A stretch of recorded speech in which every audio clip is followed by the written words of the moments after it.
আমাদের পাইপলাইন, আমাদের backup player, যেটাতে আসলে আমাদের অন্তঃসার শূন্য বলতে হবে। 27 বিশ্বকাপের আগে আপনি যেটা বলছিলেন যে ডোমেস্টিক ক্রিকেটের কর্মযজ্ঞ আরো বাড়ানো যেতে পারে, সেই জায়গাটাতে এবারে একটু অস্ট্রেলিয়া সিরিজে যদি আসে, অস্ট্রেলিয়া সিরিজের দলটা যেভাবে ঘোষণা করা হয়েছে সেখানে আমার মনে হয়েছে যে লিটারালি হাতরে হাতরে প্লেয়ার খুঁজে বের করা হচ্ছে। সেই জায়গাটাতে যদি ডোমেস্টিক ক্রিকেটে জোর না দেওয়া হয় তাহলে পরবর্তী সিরিজ কিংবা ওয়ানডে ওয়ার্ল্ড কাপের আগে দলের আসলে এই যে ইনজুরি কনসার্ন, এইসব কনসার্নের জন্য প্লেয়ার খুঁজে পাওয়াটা তো অনেক কঠিন একটা ব্যাপার। নিশ্চয়ই দেখেন, মডার্ন ক্রিকেটে অলমোস্ট প্রত্যেকটা ন্যাশনাল টিমের একটা করে সেকেন্ড টায়ার দল থাকে, সো যারা almost ready for the national team, যে মানে প্রপার ব্যাকআপ বলা হয়। কিন্তু বাংলাদেশ টিমে সেটা আসলে নাই, কখনো ছিল না, থাকেও না। কিন্তু সেটা এবার বেশি স্পষ্ট হয়েছে এই অস্ট্রেলিয়া সিরিজে, একমাত্র নাহিদ রানার ইনজুরিতে আমাদের পেস বোলিংয়ের, এবং একই সাথে আমরা দেখলাম যে এবার তো ছুটি ক্যান্সেল করে তাকেও দলে নেওয়া হয়েছে শরীফুল ইনজুরিতে, মোস্তাফিজ খেলছেন না লঙ্গার ফরম্যাট।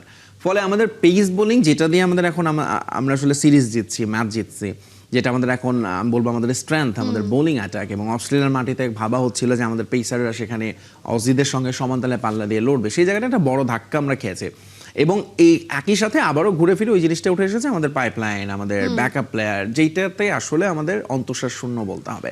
সো এই জায়গাটাই আমার মনে হয় যে একটা সময় আমরা দেখতাম এবং অনেক কথা বলা হতো যে বিসিবি শ্যাডো টিম, একটা হাই পারফরমেন্স টিম, এই টিম এবং এইচ টিমগুলো রেডি রাখা, যেটা বাংলাদেশ দলে আসলে খুব আড়ালে চলে যায়। আমাদের সবকিছু এত ন্যাশনাল টিম ফোকাসড হয়, কেন্দ্রিক হয়, এবং এই ন্যাশনাল টিমে মানে ঘুরে ফিরে ওই 12-13 জন প্লেয়ারকে নিয়ে আসলে কথা।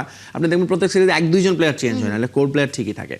এখন তাদের যখন একটা বড় অংশ, এখন নাহিদ রানার যেরকম ইনজুরি, তার মানে তার ইনজুরি ম্যানেজমেন্টটাও ঠিকঠাক হয় না। এমন মানে এটা নিয়েও বোর্ড নিশ্চয়ই কনসার্ন হবে যে আপনি আপনার প্রিমিয়াম ফাস্ট বোলারকে কীভাবে ব্যবহার করবেন, কীভাবে খেলাবেন।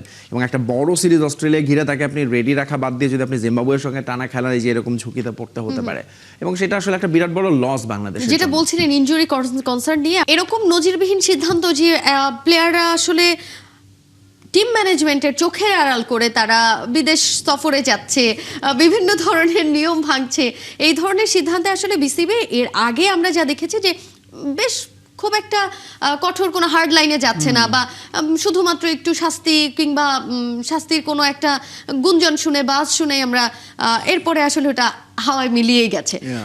তামিম ইকবালের বোর্ড এবার হার্ড লাইনে। আপনার কি মনে হয় যে এই ধরনের সিদ্ধান্ত প্লেয়ারদেরকে কি আসলে নিয়ম ভাঙার যে একটা রীতি, সেই রীতি থেকে বের করে আনবে কিনা? প্রথমত হচ্ছে দেখেন, মনে করা হয় যে আপনি যখন, এটা আমাদের সবখানেই বোধহয় কালচারে, যে একটা 2 রকম নীতি তো থাকেই। অর্থাৎ ধরুন প্রথম শ্রেণীর নাগরিকদের জন্য একরকম, দ্বিতীয় শ্রেণীর নাগরিকদের জন্য আরেক রকম। লেটস সে লিটন কুমার দাস আমাদের টপ পারফর্মার, ক্যাপ্টেন। সো তিনি হয়তো যদি অনেক কিছু যদি নিয়মের বাইরে থেকে, মানে নিয়ম তো সবার জন্য সমান হওয়ার কথা, সো সেই এক্সাম্পলটা আমার মনে হয় বোর্ড একটা দেওয়ার চেষ্টা করেছে, এই মেসেজটা দেওয়ার চেষ্টা করেছে যে এখানে যত বড়ই প্লেয়ারই হোক, ক্যাপ্টেন হোক, যেই হোক, নিয়মের বাইরে কেউই না।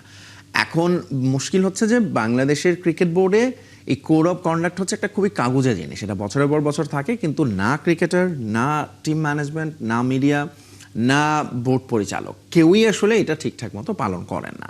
না হলে ধরুন আমাদের পরিচালকদের নিয়ে এত সমালোচনা হতো না, কারণ সবাই কোড অফ কন্ডাক্টের বাইরে এসে কথা বলে, নিজের দায়িত্বের বাইরে এসে। এবং ক্রিকেটাররাও এটাকে খুবই হালকাভাবেই নেন, কারণ এটা কখনোই স্ট্রিক্ট ইমপ্লিমেন্টেশন আমরা কখনোই দেখিনি। না হলে ক্রিকেটাররা বিদেশ সফরে গিয়ে খেলার মাঝখানে সিরিজ থেকে তারা দাওয়াতে যেতে পারেন না, তারা ছুটিতে যেতে পারেন না, তারা ঘুরতে যেতে পারেন না। তার মানে বাংলাদেশে এই জিনিসগুলো খুবই, যেটা পৃথিবীর আর কোনো দেশের সঙ্গে হয় না। ইনফ্যাক্ট ধরুন একেবারে বাংলাদেশের চেয়েও ধরেন দুর্বল ক্রিকেট বোর্ডগুলো এইসব ব্যাপারে খুব কড়াকড়ি থাকে, একটা নিয়ম নীতির মধ্যে থাকে। কিন্তু বাংলাদেশের ক্ষেত্রে এটা খুবই মনে করা হয় যে ওকে ঠিক আছে, অসুবিধা নাই, যাক বাঙালি ঘুরতে যাচ্ছে।